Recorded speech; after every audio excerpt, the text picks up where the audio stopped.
My parents destroyed my youth by forcing me to care full-time for my autistic sister, but I found the way to turn their cruelty back and make them pay.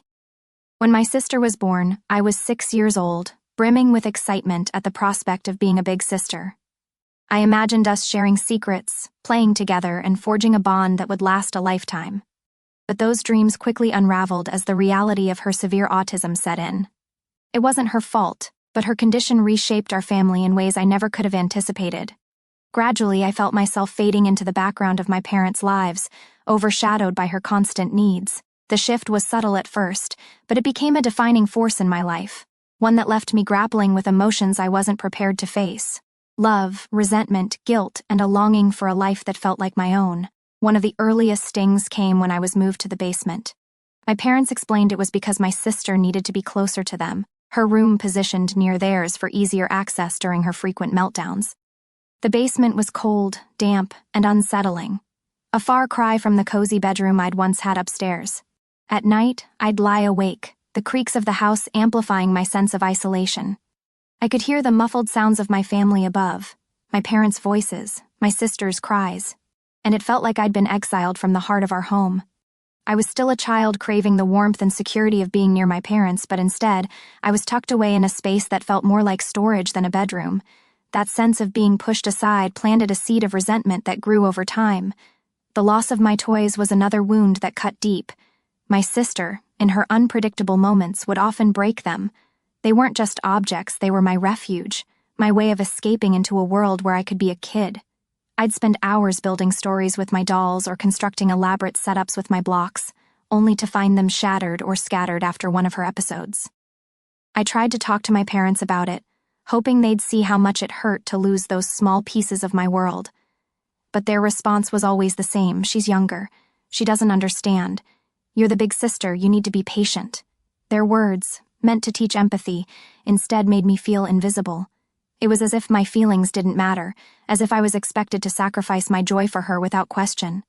The unfairness of it gnawed at me, leaving me to mourn my losses in silence. The breaking point came with the MacBook incident. My school had given it to me as a reward for my academic achievements, a rare moment of recognition that made me feel seen.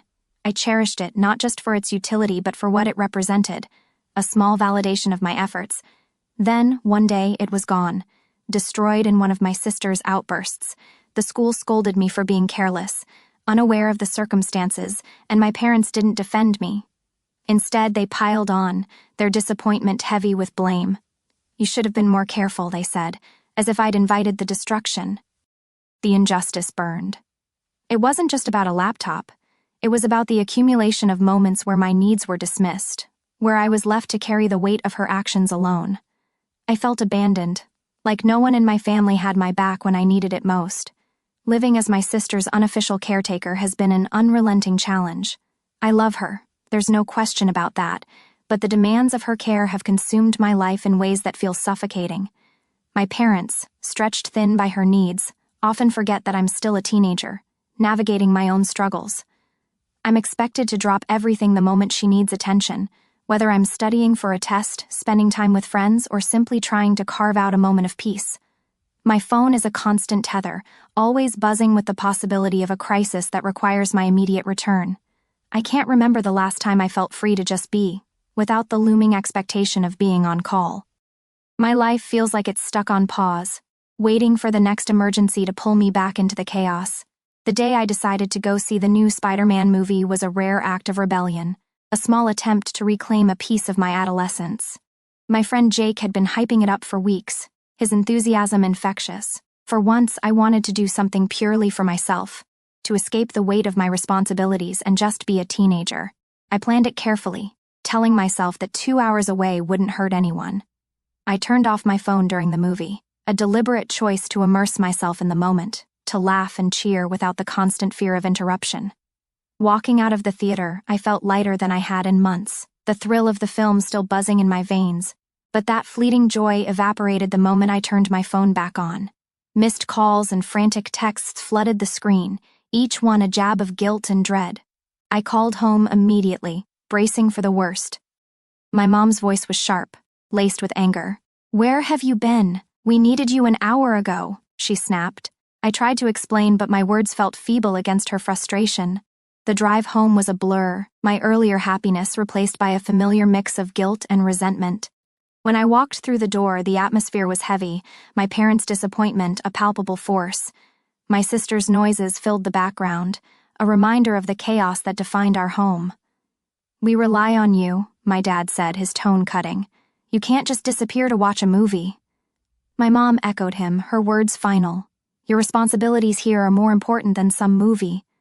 I tried to defend myself, to explain that I just needed a break, but they weren't listening. They grounded me, labeling me irresponsible for daring to prioritize myself for a couple of hours. Sitting in my room that night, the weight of it all settled over me. It wasn't just about the movie, it was about the life I felt I was missing. At 18, I should be hanging out with friends, going to parties, or even just enjoying the small freedoms of being a teenager. Instead, I'm trapped in a role I never chose, one that demands I sacrifice my own needs for my sister's. I love her, I do, but that love is tangled with resentment and exhaustion. I'm not just her sister, I'm her caregiver, her babysitter, her constant support. My parents don't seem to see me as a kid with my own dreams and struggles. They see me as an extension of their efforts to manage her. It's like I'm an extra pair of hands, not a daughter with her own life to live. The constant pressure has left me questioning my place in our family. I feel like I'm drowning in responsibilities, my own needs pushed to the margins. I want to be there for my sister, to support her and help her navigate her challenges. But I also want to be seen as more than just her keeper. I crave moments of normalcy, going to the mall with friends, staying up late talking about nothing, or even just having a day where I don't have to worry about what's happening at home. Those moments feel like luxuries I can't afford, and the guilt of wanting them only adds to the weight I carry. This dynamic has shaped me in ways I'm still trying to understand. I've learned to be resilient, to adapt to situations most teenagers wouldn't dream of facing. But that resilience comes at a cost. I feel older than my years, like I've missed out on the carefree parts of growing up. I envy my friends who can make plans without checking in with their parents first, who don't have to carry the emotional weight of a sibling's disability. I don't begrudge my sister her needs. She didn't choose this any more than I did. But I can't help feeling robbed of the simple joys that should come with being young. Sometimes I wonder what it would be like to have a family where I'm not defined by my sister's condition. I imagine a life where I'm not constantly on edge, waiting for the next crisis. I dream of being able to pursue my own goals without the guilt of leaving my family to manage alone. But those thoughts are fleeting, overshadowed by the reality of our situation. My sister needs me, and my parents rely on me, and stepping away feels like a betrayal. So I stay, caught in the cycle of love and resentment, trying to find a balance between being a sister and being myself. In quieter moments, I try to hold on to the love I have for my sister. She doesn't understand the chaos she brings, and her small moments of connection, a smile, a fleeting moment of calm, remind me why I keep going. But those moments are hard to hold on to when I'm exhausted, when I feel like my own life is slipping through my fingers. I want to be the big sister she needs, but I also want to be a teenager with a life of my own. Finding that balance feels impossible some days, but I keep trying, hoping that one day I'll figure out how to love her without losing myself in the process. Then there was this one week that felt like it could be different. I had been chosen to give a speech at a school event. Something about that recognition lit a spark in me. I worked hard on that speech, pouring my thoughts and feelings into every word. When my parents said they'd be there to watch me for the first time in a long time, I felt valued. Finally, something about me. I worked on my speech every night, imagining looking into the crowd and seeing my parents there, maybe even catching them smiling proudly. The excitement was like a beacon, a rare light in the usual dimness of my daily life. Like maybe this time things would be different, but they weren't. They missed it because of something with my sister. Once again, they blamed it on my sister. Standing there about to start my speech and not seeing them crushed me. I pushed through, voice shaky and hands trembling. I cried, not just for the speech but for all the times I felt sidelined. Yeah, I made it through and people clapped, but it felt empty. The whole walk home, I couldn't stop the tears. It's not like I wanted to make a big deal about them missing the speech, but it just hit hard. It felt like a reminder that no matter what happens with me, it'll always be secondary. Walking home, all I could think was how this pattern seems like it's never going to end. Talking about colleges with my dad was something I'd been looking forward to. It started off pretty normal. I was actually excited, for once it felt like we were focusing on my future, on something that was about me. I was getting into the idea, thinking maybe college was my chance to get out and do my own thing, away from all the chaos at home. We were looking at some brochures, talking majors and campuses. It was the closest to dreaming I'd gotten in a long time. Then my dad made that joke. Something about picking a high-paying major so I'd be set to take care of my sister when they're gone. He laughed, thinking it was just a light-hearted comment, I guess, but it hit me hard. All my bottled-up feelings just exploded. I lost it. I couldn't hold it in anymore. I started crying, then yelling, telling him how unfair it was that my entire life was expected to revolve around being my sister's caretaker. It was all coming out, every bit of resentment, every moment of feeling overlooked and undervalued, trying to make him see how much I've had to give up, how everything always circles back to what my sister needs. But they didn't get it. My parents just stood there, staring at me like I was speaking another language, watching me lose it. No comfort, no apologies, nothing. Their faces were so cold, so detached, it was like they couldn't understand why I was so upset over a joke. That's when I realized they weren't going to hear me out. I ran to my room, slammed the door, and I've been here ever since. And here's the thing. I've been in there for hours, and they haven't even bothered to check on me. Not a knock, not a word, nothing. It's like my outburst didn't matter to them. It's so lonely sitting here, knowing that even this, me being this upset, isn't enough to get them to see how much I'm hurting. It's like I'm trapped in this role they've set for me, and my feelings about it don't matter at all. Am I wrong for wanting more than this? For wanting to be seen as more than just a future caretaker for my sister? It just feels like no matter what I do, it's like my life doesn't matter.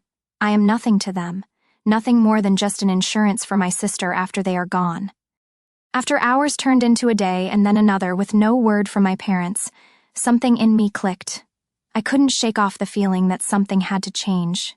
It wasn't just about getting away for a bit. It was about needing some space to figure out my own stuff without always being pulled back into the same old situation. I thought of the one person who'd always seemed to get it, Grandpa.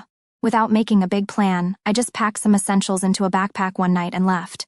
I texted him I was coming over, half expecting him to talk me out of it or to call my parents, but he didn't. He just texted back, "Doors open." Staying with Grandpa has been eye-opening. It's not like every moment has been some deep heart-to-heart, but it's just calm here. He lets me be. We've talked about college, about what I might want to do, and it's the first time in a while I've been able to think about my future without feeling guilty or stressed. He's been supportive, encouraging me to think about what I want, not what I feel obligated to do. It's weird, but in just a week here, I felt more like myself than I have in years. We've had meals together, watched some old movies, and he shared stories about when he was my age. It's been nice, simple, and kind of freeing. I've even started researching colleges again, this time looking at programs I'm actually interested in, not just ones that might make enough money to take care of my sister in the future. Being with Grandpa has given me a glimpse of what that might look like, and it's something I want to hold on to. Wow, thank you for all the support and love that you guys have given me. I never expected this post to reach the popularity it did. Thank you all. After thinking about it for these past few hours, you are right that I don't despise my sister. It's not her fault that she was born the way she is. My parents came to talk to me a while after my breakdown, but I was unable to bring myself to talk to them and only cried and asked them to leave. They have made arrangements with my grandfather for me to stay with him for the time being. My parents want to talk to me, but we have decided it's best I leave for now to have some space and time to collect myself. We will be sitting down and talking later this week about this issue. Thank you all again for the love and support through this. I started by telling my grandpa the story of why I broke down the way I did. To be honest, when I finally spilled everything to Grandpa, his reaction was way more intense than I expected. I mean, I knew he'd be surprised, but he looked downright shocked, horrified. I told him all about how things have been at home, how I've basically been my sister's full-time caregiver on top of everything else, and how it all came crashing down that day with my dad's joke about college and taking care of her forever. Grandpa was seriously upset, especially when he found out that my sister was supposed to have professional help that she wasn't getting. He said a lot of stuff. He told me some things that I don't feel comfortable repeating here, but in essence, my sister is supposed to be getting care from a professional, and my parents were ignoring that. The gist was that it wasn't right or safe for me to be in that position, especially with how things were with my sister. He couldn't believe my parents were putting all this on me and that they'd kept so much from the rest of the family. He was also really mad about the whole movie incident, saying it was the last straw that showed how unfairly I was being treated. Grandpa's pretty chill most of the time, so seeing him this mad was kind of a big deal. He told me straight up not to talk to my parents unless he was there, which was a relief, honestly. He said he'd talk to them first, sort everything out, and be there with me for any conversations in the future. But it wasn't just Grandpa. Over the next few days, I heard from aunts, uncles, cousins, you name it. They were all checking in, making sure I was okay, and they were all just as shocked as Grandpa was. Turns out my parents had been telling everyone they had a professional caregiver for my sister, and even taking money from the family to pay for it, except that caregiver never existed. Everyone was pretty upset about being lied to, especially about something so serious. This past week, man, it's been a roller coaster. Tough, yeah, but also kind of eye-opening in a good way. The whole drama with my parents and finding out all that stuff I had no idea about was a lot to handle, but then there's been this unexpected silver lining. My extended family stepping up in ways I didn't even know I needed. Grandpa's been at the center of it all, trying to make up for what he keeps calling lost time. He's been really pushing me to just be a teenager again. It's weird but nice, getting nudged to hang out with my friends more or just chill and do whatever I feel like, stuff I haven't really done in, well, forever. It's like he's on this mission to help me reclaim parts of my life I didn't even realize I was missing out on. And it's not just him. My aunts and uncles have been amazing too. They've been around a lot this week, checking in, bringing over food, just talking and actually listening. It's like they're making this massive effort to show they care, to make sure I don't feel alone in this whole mess. It's pretty overwhelming, but in the best way possible. For the first time in what feels like ages, I'm not just the sister or the caretaker. I'm just me, and that feels really good. The talk with my parents on Saturday night, disaster doesn't even cover it. I went in hoping maybe, just maybe, we could start fixing things. Instead, it fell apart even more. They actually admitted to a bunch of stuff so messed up I can't even bring myself to type it out here. But the kicker?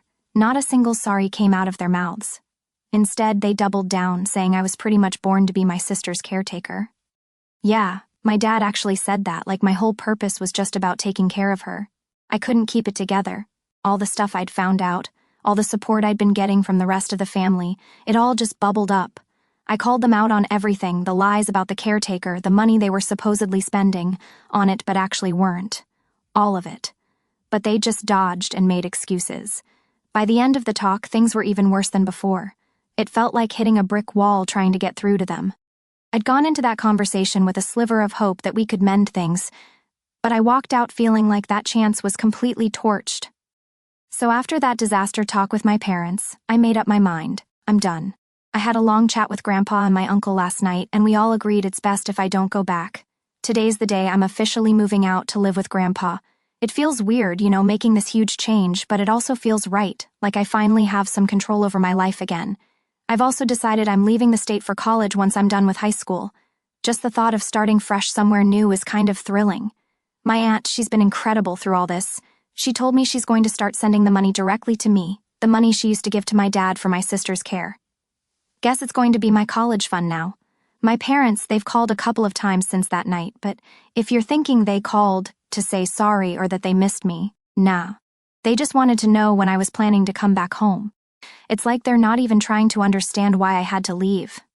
I know this is going to be a huge change, and honestly, I'm kind of scared, but at the same time, I feel this weight lifting off me. I'm finally making decisions for myself, and there's something really freeing about that. Today's just the start of something new, I guess. Deciding not to go back to my parents was tough, not going to lie. There's this uneasy feeling sitting in my stomach, but deep down, I think it'll fade with time. The support I've been getting from the rest of my family has been unreal. It's weird, even though I've made this big decision, feeling all their love and support makes the whole situation a bit easier to handle.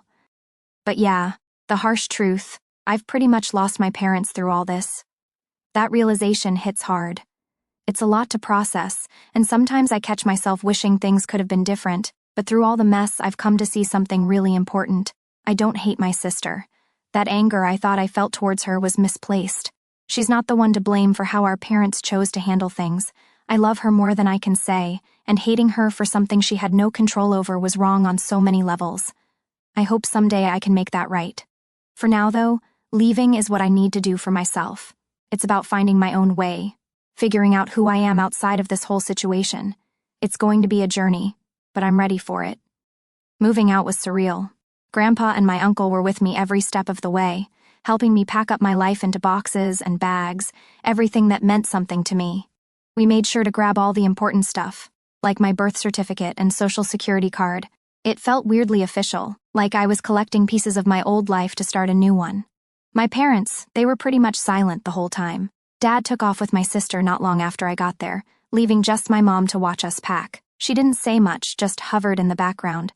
It was awkward, tense even. But then, as we were about to leave, she finally broke down. She said she loved me, that she'd miss me. After days of silence, those words hit differently. I hugged her, said goodbye. It was one of the hardest things I've ever done. Sitting in my new room at Grandpa's house, I keep replaying that moment.